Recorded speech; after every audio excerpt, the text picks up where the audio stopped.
தனியாய் பிள்ளைகளை வளர்த்து கொண்டு நிற்கிற கணவர் மனைவிகள்.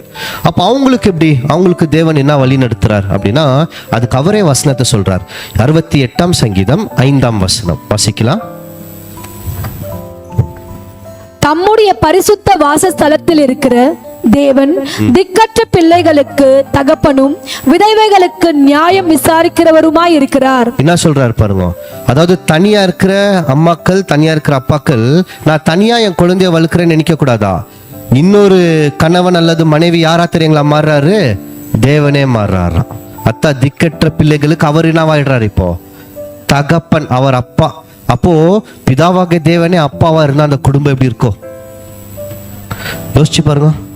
அதனால தனியா இருக்கிற மனைவிகளுக்கு, சகோதரிகளுக்கு ஒரு பாக்கியம். உங்களுடைய பிள்ளைகளுக்கு யார் அப்பா?